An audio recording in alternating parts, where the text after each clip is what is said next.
पंढरपूर शहर आणि परिसरात अवैध वाळू तस्करीसह शरीराविरुद्ध गंभीर गुन्हे करून दहशत माजवणारा सराईत गुन्हेगार महेश तानाजी शिंदे याच्यावर पोलिसांनी अखेर वज्र प्रहार केलाय।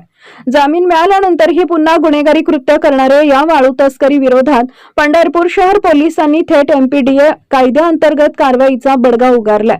सोलापूरचे जिल्हाधिकारी एस कार्तिकेयन यांनी या कारवाईच्या प्रस्तावाला अंतिम मंजुरी दिली असून आरोपी महेश शिंदेची 1 वर्षासाठी थेट पुणे येथील येरवडा मध्यवर्ती कारागृहात स्थानबद्धता करण्यात आली आहे। पोलीस अधीक्षक अतुल कुलकर्णी यांच्या मार्गदर्शनाखाली ही धडक मोहीम राबवण्यात आली असून पंढरपूर पोलीस प्रशासनाने स्पष्ट इशारा दिलाय की परिसरातील गुंडगिरी आणि अवैध वाळू तस्करी मुळासकट उपटून टाकली जाईल। जय हिंद। मी पोलीस निरीक्षक दशरथ वाघमोडे एका सराईत गुन्हेगारास स्थानबद्ध केल्याबाबत माहिती देत आहोत। पंढरपूर शहर पोलीस ठाण्यामध्ये इसम नामे महेश तानाजी शिंदे राहणार इसबावी पंढरपूर या इसमावर अनेक गंभीर स्वरूपाचे गुन्हे दाखल होते।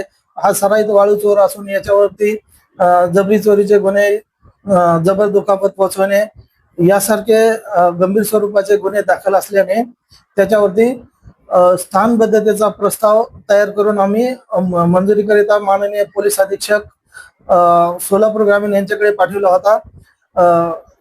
माननीय सोलापूर पोलीस अधीक्षक साहेबांनी हा प्रस्ताव मंजूर करून माननीय कलेक्टर साहेबांकडे पुढे पाठविल्यानंतर कलेक्टर साहेबांनी तो प्रस्ताव पारित केलेला आहे।